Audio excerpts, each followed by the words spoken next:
Dans le cadre de l'exécution du projet PERS et COICA, l'ONG a accueilli du 7 au 9 une mission de l'UNFPA pour évaluer les différentes activités menées par notre organisation. Avec cette délégation, nous avons visité entre autres les sites d'implantation des espaces sûrs où il y a différentes activités. D'abord, c'est la prise en charge psychosociale des enfants qui viennent des différentes écoles environnantes de là où nous avons implanté à l'école de Benamou Kangala. Il y a des activités de divertissement et de loisirs. Il y a aussi les activités de lecture, de médiation entre le parent et les enfants. Et il y a un psychologue clinique qui gère ces deux espaces sûrs de Bobozo au camp militaire et aussi à Benamou Kangala où il y a 2 APES dans chaque espace sûr et aussi 2 points focaux de chaque école qui travaillent pour orienter les élèves dans les différentes activités. Ensemble, nous avons aussi évalué l'impact des activités qui sont organisées dans ces espaces en faveur de ces enfants pendant cette période des vacances. Il y a eu des défis, il y a eu beaucoup d'orientations et des recommandations. D'abord, il fallait adapter aussi les jeux par rapport à l'âge des enfants. Il fallait aussi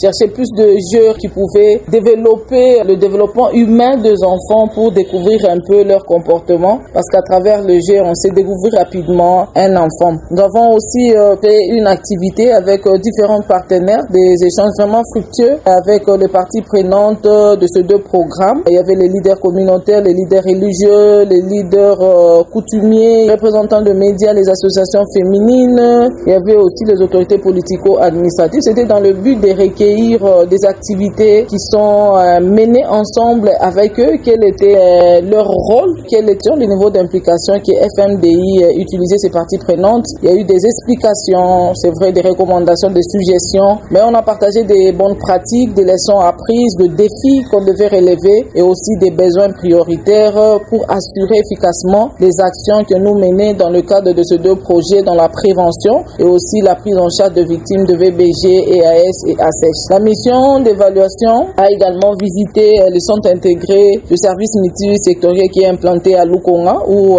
nos équipes sur terrain étaient là. Ils ont visité pratiquement tous les volets, prévention, prise en charge médicale, juridique, psychologique et réinsertion socio-économique. Ils ont eu des explications de leur fonctionnement et aussi les services ont proposé aussi quelques recommandations pour la bonne implication ou orientation des survivants, surtout dans le circuit des prises en charge, aussi l'engagement communautaire de nos activités. Autre chose, s'est déroulé aussi des réunions de présentation de nos rapports, des actions sur terrain. C'est vrai aussi des recommandations, c'était plus mutualiser toutes les activités que les IP, soit les partenaires de mise en œuvre des activités ou de moyens, de fonds avec UNFPA, de mettre ensemble parce que vous verrez à un certain moment Caritas, par exemple, Enfants à venir, FMD, nous avons pratiquement le même cible malgré les différentes activités, mais il fallait mutualiser pour comprendre l'impact. Au lieu de rester juste dans le projet, on devait voir grand dans le programme des actions de UNFPA. Tout s'est déroulé vraiment en harmonie et la joie était de voir le partenaire saluer le travail abattu et jusque-là, nous donnons des orientations pour un travail efficace sur terrain et la délégation a également assuré la prise en compte de toutes les préoccupations soulevées pour des solutions idoines. Et là, nous disons infiniment merci à UNFPA avec ses bailleurs de fonds Banque mondiale, COICA, pour cette collaboration avec notre organisation. Restons déterminés à poursuivre notre engagement en faveur de nos communautés.